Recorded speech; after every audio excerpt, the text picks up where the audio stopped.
Look at this, 1 degree Fahrenheit right now with a 20 below wind chill. The wind is ripping. We're here in Oklahoma City, and this is a crazy Arctic blast that we've had.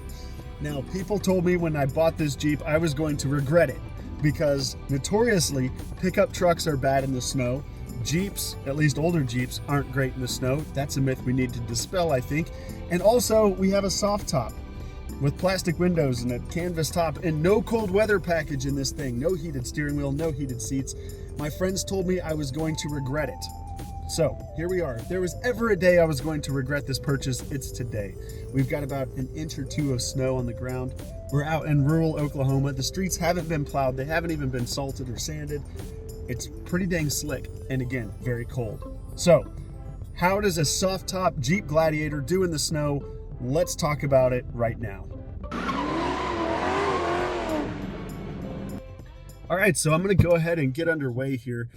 In case you didn't know, our Jeep Gladiator is a Mojave. So it's the desert rated edition. Ironically, we're, in the Arctic tundra basically right now in this desert rated Jeep. And it's a manual transmission. There's 0 options on this puppy. So soft top, manual transmission, no cold weather package again.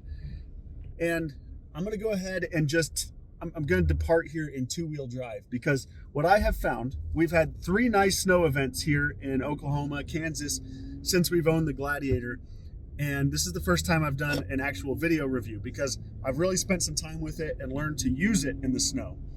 And what I have found is I don't really need 4-wheel drive. So generally speaking, in a Jeep, you would pop this thing into 4-wheel drive and head down the road, with all 4 wheels driving you along. But I haven't needed to do that with the Gladiator. Now, notoriously, pickup trucks are poor in the snow or any slick condition because in 2-wheel drive, with the axle driving in the back, you don't have any weight over those wheels. You've got just an open, empty bed. There's no weight, and so the wheels just spin. You need the weight to compress those tires down onto the ground and drive you along. With the Gladiator, I've noticed that the traction control does a really good job.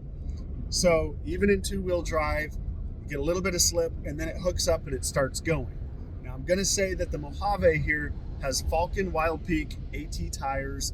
They are snowflake rated, which means they're rated for snow, and they do a really good job. I think that is a big contributing factor to me just being able to leave this in 2-wheel drive and take off down the road. So I want to get that out of the way.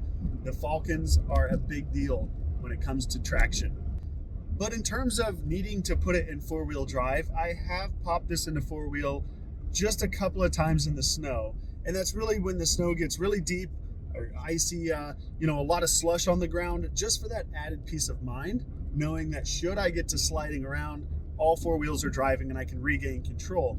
But I haven't been in a position where I've been stuck and needed to put into 4-wheel drive to get motivated, to get going. I haven't needed to do that. And so again, a really good testament to the traction control. So one thing I will say about the traction control on this is when you turn it off, it's still on. Now, when you turn Off-Road Plus on in 4-wheel drive, you can turn off the traction control. You can turn off the nannies completely, and you're free to do whatever you want. But when you turn the traction control off in 2-wheel drive, you still have some traction control, and it does a really nice job allowing you to have fun.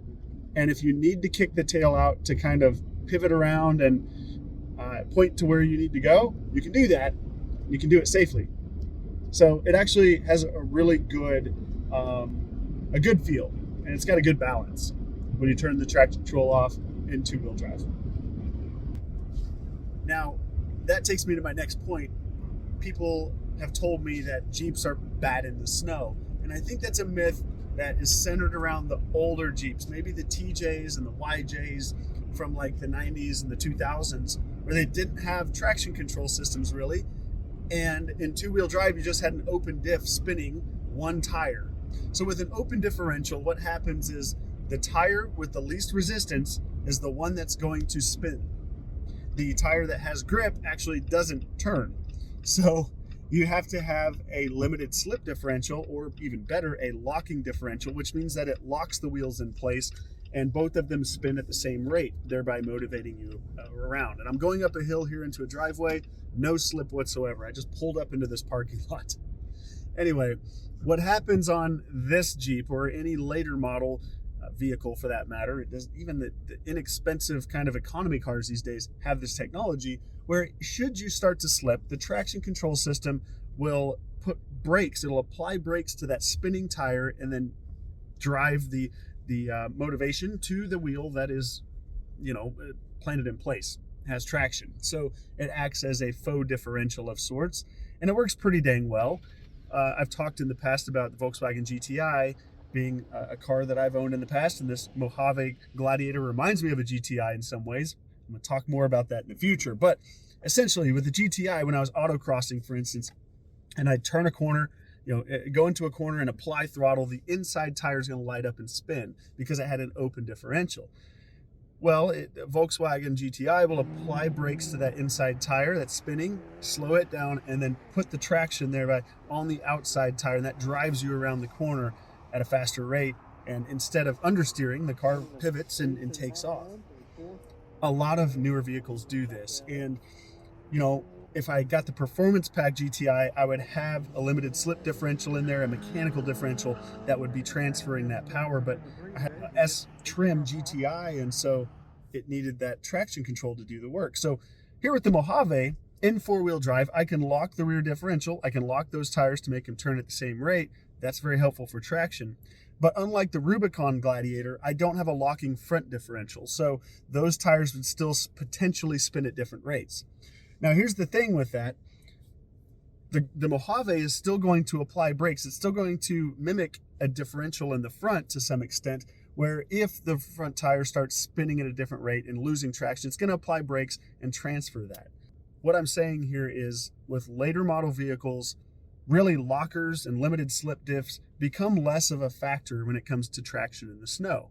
So this Gladiator in two-wheel drive with nothing applied, there's no buttons to push, there's nothing for me to do in here other than put it in four-wheel drive if I had to.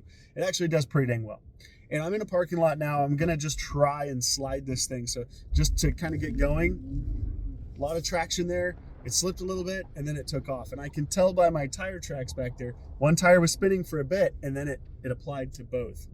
Now I will tell you that the first gear in the Mojave, or in any Gladiator or Wrangler with a manual transmission, it's pretty tall. What that means is it winds up really quick. You take off and then you got to shift a second, and then it stretches out. That means that a lot of torque goes really quickly to the tires, and so they can spin quickly.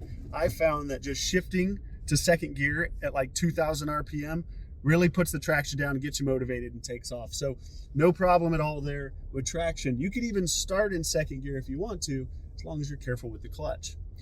Now, as I'm kind of turning a corner and accelerating, trying to slide the back end out. So let's say I'm trying to kind of drift this truck. Traction control will not have it. It actually, so here we go. I'm gonna slide a bit, I'm sliding, and then I can hear the brakes grunching, grunch, grunch, grunch, and then it's getting me back in line. I'm telling you guys, you really don't even need to use four-wheel drive, especially if you have these Falcon tires. The Gladiator does really well in the snow, and I'm pleasantly surprised with the amount of traction that I have with this thing.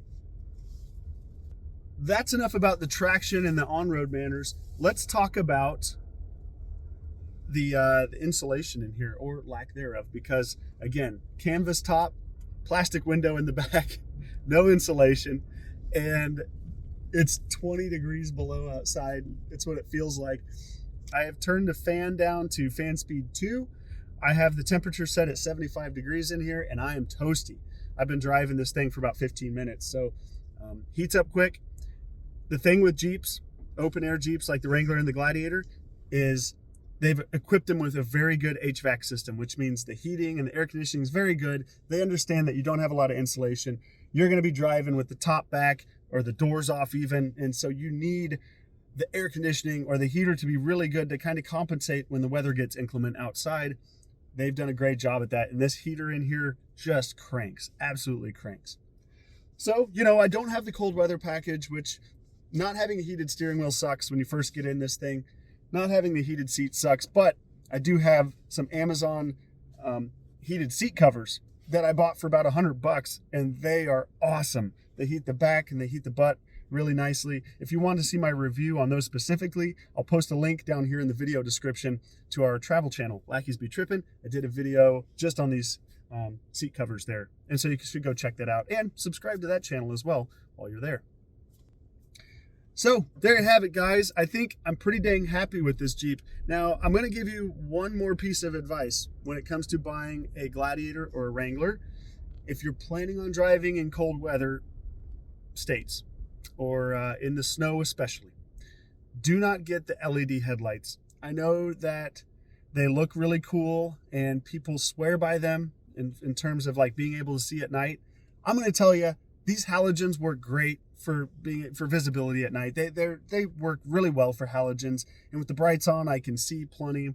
The thing I like about halogens is the beam is not super focused like an LED light. You know, it's dispersed, and so you can see into the ditches. You can see around corners. When you're going around a corner, you can see because the beam is more widespread than an LED light. Anyways, when you get into the snow, the headlights with the Gladiator being recessed into the grill, they can collect snow and ice in there. The halogens, by nature, are warm. They're hot. They produce a hot beam, and so the snow and ice melt off of them, and you can see LEDs burn cold. They do not put out any heat, really, and so people are having problems with snow and ice getting packed up in that headlight bucket, and they can't see at night. They're having to stop and clear the thing out periodically just to get down the road and see again. So the halogens actually are a better idea if you're planning on driving in snow and ice. Now, there are some aftermarket options out there. There's various companies that have heating elements in the lens of the headlight to help melt snow and ice away and still have the benefits of the LED beam. But the factory Jeep, Wrangler, and Gladiator LED headlights do not have any heating elements. Something to consider. So there you go, guys. That's my pleasant review of the Gladiator Mojave soft top manual transmission, no options. In the snow, ice, and cold, it does pretty dang well. So hopefully this video was informative for you. Make sure you click the like button. If so, leave a comment. I always appreciate that. And subscribe to the channel, click the bell for notifications. I'll have more Jeep content coming up, but I also have lots of different vehicle reviews lined out.